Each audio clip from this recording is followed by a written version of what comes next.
Hey, shalom, shalom, Israel. You know what I decided?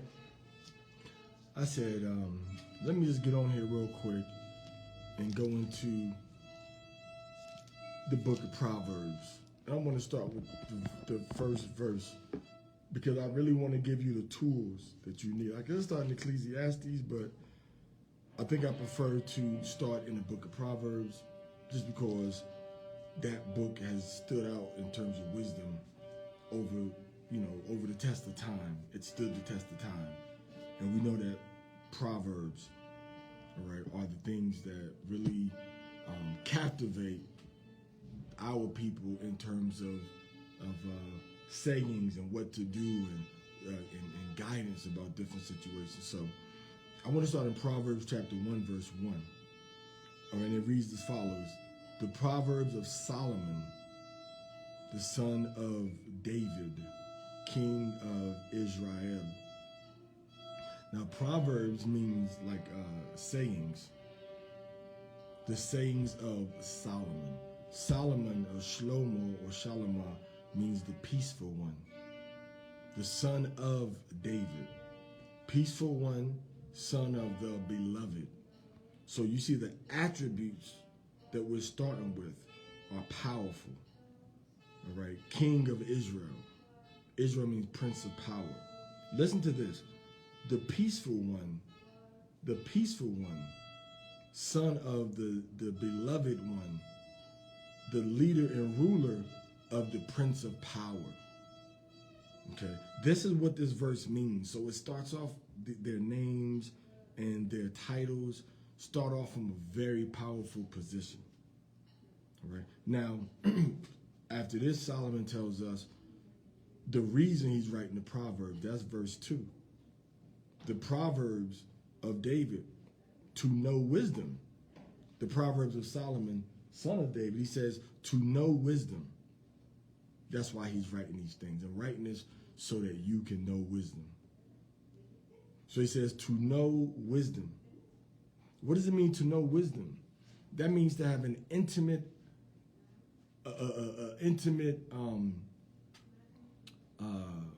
to know wisdom. How can you describe the word know without using the word know? Okay. To know wisdom, to recognize, to engage with, to have a perception of this particular thing. To know wisdom, all right?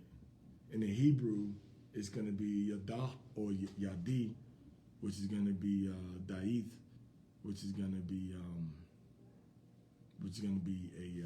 to really be able to put something together, all right, and to see it and to mark on that. Da'ith, that's what it means. It's a door. Then it's an I, then it's like an X. All right? So perceive, to perceive and to see, to recognize, and you can identify this. So to know wisdom. What is wisdom? Wisdom is chakma. Chakma is wisdom, or chokma. And wisdom, the word wisdom itself, takes you into different different chambers. Okay, let me show you. All right, this is the first letter of wisdom. All right, this is the first letter of wisdom, which is a chet or chayath. This means a ladder. Okay, the next position, and I use the older form of the Hebrew. The next one is the chop, the cup. All right. The next level is the mayam. And the last letter in wisdom is the hey. I'm not going to do this with every word. I'm just giving you wisdom to show you what it actually means. Chakma, that's wisdom. Or chokma. Now, for wisdom, we have 4 letters. Those 4 letters mean 4 different concepts in our language. Right? The first one is going to be a fence. Okay? The second one is going to be the palm of your hand. The next one is going to be water. Okay? And the next one means behold. Check this out. Behold. All right, so there you got it. You have a fence, palm, water, and behold. So the concept of wisdom is a fence. A fence separates one thing from another thing. So we see that wisdom is about degrees and recognizing boundaries and differences. That's the first thing we can see about wisdom from the first letter. Now, when we look vertically at this Hebrew letter, right here, the chayat or chet, we see that it has what? We have chambers. Start from here, here, here, here. Now, if this is like a fence, if I have a fence, that fence is going to be in the ground, which means it's going to be in darkness. It's going to be in darkness. So wisdom takes us back to the primary stage of creation, which is in darkness, because wisdom was with Yahweh from the beginning. Another word, or chai, or chaya, which means life or living, it starts in darkness because it has the same first letter. So to understand and to have a relationship and to know wisdom, let us know her for what she actually is on a very, very fundamental level. A fence, and then we have a palm. That's like you putting your hand on that fence. A fence, and then that palm on the fence. Now, when we look at the fence, it goes up. See that? It's going up. You see that? It starts in the dirt and darkness. But then as you can see, right, it goes up. So once it goes up, you have to be very deliberate with your hand to climb this fence. You see that? You're climbing the fence. That's what it means, the first 2 letters. You climbing the fence. Oh, I need to go back and get something down there. Now, you go back down. You see that? So all your movements are very controlled, very deliberate with wisdom. That's what the first 2 letters mean. Your palm is touching that fence. You see that? Another way that you make this letter, all right, is going to be like this. This is one of the ways that Ariel taught us how to make that letter, but it's the way that comes from the Moabite stone. All right, that's another way to make that letter. All right, like the palm of your hand. See that? Palm of my hand. You see that? Now, I have 3 lines on mine. Some people have 4. All right. So now the next letter is a very curious situation. Why? Because this word, mayam, it means waters. It means waters. So you're on a fence, and your hand is on the fence. There's no reason for you to be on a fence if you're not going to use the fence. Now, we have 2 aspects of the fence. We can use it to go high, or we can go through. If we go through, we still got to come back and get on it. So you can stop, but the higher you get up, what's going to happen? What's going to happen the higher you go up that fence and you let go? Come on, somebody. Don't act like I'm not talking to you. What's going to happen if you go high up that fence and you let go? The higher you go, the harder you're going to fall. Isn't this what wisdom told us? Wisdom told us that when your fear cometh and your anguish cometh, wisdom says that I will laugh at you. Exactly, Kodash.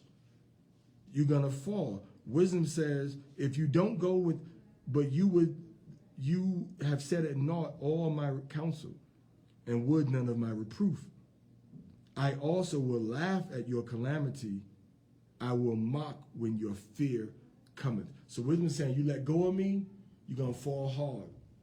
But if you at this beginning stages and you let go of that wisdom and you fall back, you're not going to fall as hard. All right? You're not going to fall as hard. But when you know better, you're going to get more consequences for making the wrong decision. All right? So now we have a fence and we have your hand. Your hand is on this fence climbing. Where are you climbing toward? What is this? Who knows what this Hebrew letter represents? What is this letter right here? What does it represent? Right? What is this Hebrew letter? What does that represent right there? That's water. That's my here. That's mayam. All right, I'm going to show you. Look at this. I'm going to make it beside the ka. All right. You see that? You see that? That's the waves of the water right there. Those are the waves. That's the water. So when you climb up into the waters, when you go into Genesis 1:1, it says, Bereshit bara Elohim et hashamayim. Bara'ashet bara'a Elohim ath ha-shamayim. Shamayim means that which is the waters. It's a Hebrew prefix on top, on front of that word for heaven. And that's why the scripture called the heavens, it says the waters below and the waters beneath and in the middle of the waters. The heavens are the waters. So which waters are you climbing to with that Shemayim is where you're climbing to. So you have the fence, you're climbing up the fence, and what are you doing? You're climbing to the waters, through the waters and up to the waters. All right? You're climbing through the waters and to the waters. You see that? And when you get to the waters and you're climbing up the waters of wisdom, the waters of life, the waters of experiences, where does wisdom stop you? Wisdom stops you at ha'ah or hey, which means behold. Check this out. You have arrived. Check this out now. So that is what chokmah is. Chokmah. It is you walking up the fence with your hand very deliberately, going through the waters, trying to get into heavenly places. Heavenly places. All right? And why are we trying to get into heavenly places? Because wisdom comes from the throne of the Most High. Okay? Because wisdom is conversant with the Most High. Wisdom converses with Yahweh. Wisdom talks with Yahweh. So you going into that heavenly place, you're getting an insight into the mind of Yahweh, because wisdom is his counsel. That's the only way to know the Yahweh's counsel, is by walking into wisdom. You see that? Now, we're only on the first verse. We're only on the first verse of wisdom. The second verse, rather. So it says to know wisdom and instruction. So first I wanted you to actually know wisdom, what it means, and how important it is, and how it goes through the whole universe. Okay? Through these different waters of the universe. So now it says to know wisdom. So the Proverbs are so that you can know wisdom. Okay?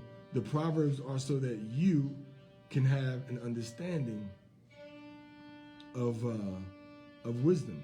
That's the purpose of the Proverbs, so that you can recognize wisdom. Okay? Can recognize wisdom, can have you can look and see that is wisdom. You can think about wisdom and certain attributes come into your mind, like you don't really know me, or yes, you know me. All right, to be aware of something, to be aware of wisdom, okay? To be aware of what's happening, right? To be aware of what needs to be done. To be aware of the aspects of wisdom. That's what it means to know wisdom. To introduce, to be able to introduce, okay? To be acquainted with, all right? To be acquainted with something. So this is what we look at when we're talking about wisdom. You're acquainted with wisdom. You're acquainted with that fence, all the different levels. What are the different levels that you grab onto to get up to wisdom? It's your thoughts about wisdom, and it's your actions based upon wisdom. So your hand has to make the has to hold on to it. You got to hold on to it. See, the yad is the power of wisdom, but the chap, the palm, is the retention of the wisdom. Okay? It's the retention of the wisdom. So you have to know wisdom, is what the scripture is telling us. And then it tells us to know wisdom and instruction. You have to be acquainted with. You have to recognize instruction. That's what the Proverbs is for. What instruction are you receiving from who? Is it holy instruction? Is it pure instruction? Is it a compromised level of instruction? Is it healthy instruction? Is it useful and beneficial instruction? This is why King Solomon is writing the Proverbs. Okay? To perceive the words of understanding is what Solomon says. So you have to perceive. You have to be able to detect the words of understanding. Are these words that he's given me the holy, righteous understandings of the Most High? So you can have an understanding of wickedness, but we're dealing with holy understanding of a situation. Now, you got the wrong understanding. But if you don't have wisdom, you won't be able to perceive, right? Perceive the words of understanding, which means when somebody's talking to you, it sounds good to your ear, feels good to your spirit. But did you perceive the understanding in those words? Is wisdom working with you to instruct you? And these words are all together because first we have what? First we have knowledge. Then after we have the knowledge, we have the instruction about the knowledge. And then after that, we have the understanding of the knowledge and of a particular proverb or what have you. All right. So even just this alone, what we've gone into right now, is profound, and there's a lot more beyond that. To perceive the words of understanding. These are the purposes of the Proverbs. The Proverbs will let you know if there's understanding in a person that's pure, that's holy. You can't detect that consistently unless you know what to listen for, unless you know what words should be coming out of a person's mouth and what words shouldn't be coming out of their mouth. And if you don't understand or walk in the Proverbs, then you can be fooled. And that's why you have so many people following behind false teachers in every level of life. Every level of life. No matter if you call yourself Jew, Christian, Hindu, Muslim, Israelites, there's phonies in everything. Some of them know that they're phonies. Some of them don't know that they're phonies.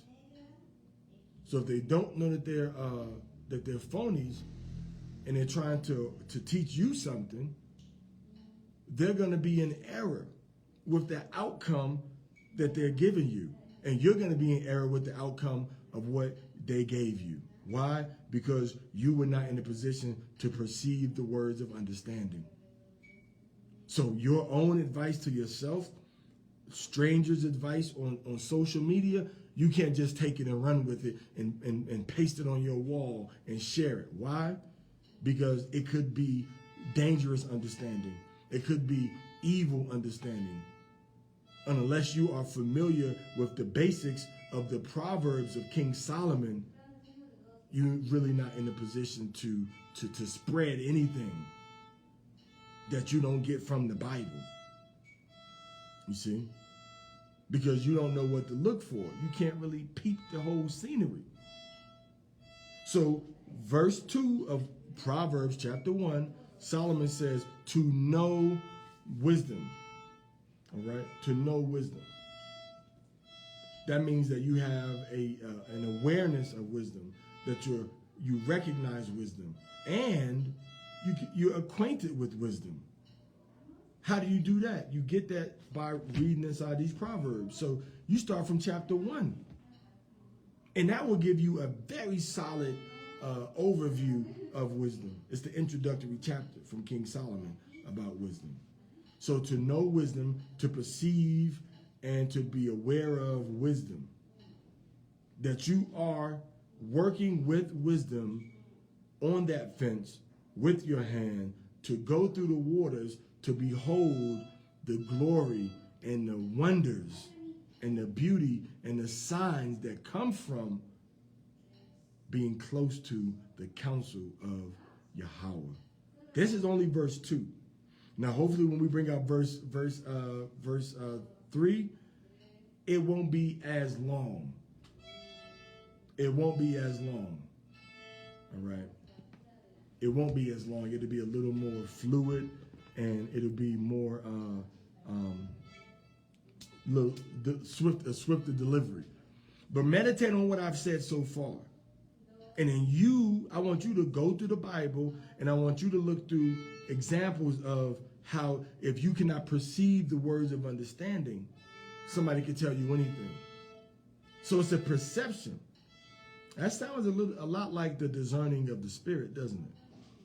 So your perception of the words of understanding. Meaning if you hear it and you don't perceive the words of understanding based on the definition in Proverbs, you can't go with it. You got to reject it. You got to push it away.